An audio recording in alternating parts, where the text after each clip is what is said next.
সদস্য সংগ্রহে বিজেপিকে টেক্কা দিল ডিওয়াইএফআই। সিপিআইএম এর যুব সংগঠন ডিওয়াইএফআই সদস্য সংখ্যা সংগ্রহে ছিল রেকর্ড।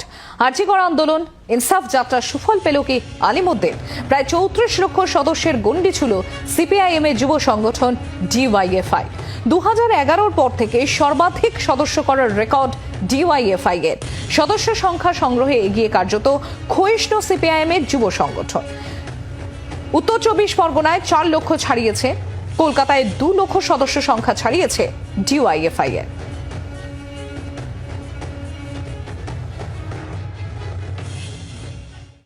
ফেডারেশনের মেম্বারশিপ উত্তর 24 পরগনা এবছর 4,711,000 এবং গতবারের থেকে আমাদের 500-র কাছাকাছি মেম্বারশিপ বেড়েছে। আমাদের এই মেম্বারশিপ মেম্বারশিপ বাড়ার পেছনে অনেকগুলো কারণ রয়েছে।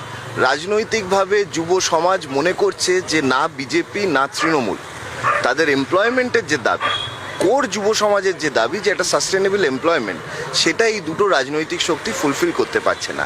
সেটা ফুলফিল করতে পারে যারা আল থেকে আলো ভেবেছিল, যারা শিল্পায়নের স্বপ্ন ভেবেছিল, তারাই সে জিনিসটা ফুলফিল করতে পারে। এবং সেই কথা নিয়েই আমরা সাধারণ যুবক যুবতীদের কাছে যাচ্ছি এবং আমাদের তারা মেম্বার হচ্ছে।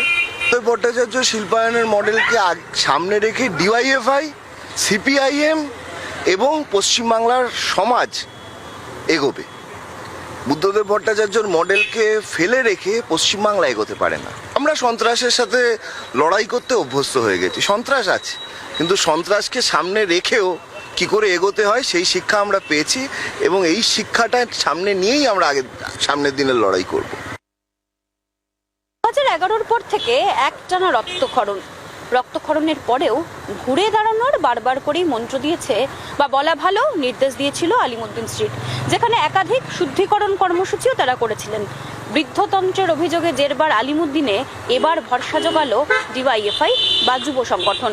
2011 পর থেকে এবার রেকর্ড সংখ্যায় সদস্য হলো যুব সংগঠনের। তারা বলছেন সন্ত্রাসের সঙ্গে লড়াই করতে করতে তারা অভ্যস্ত হয়ে গিয়েছেন।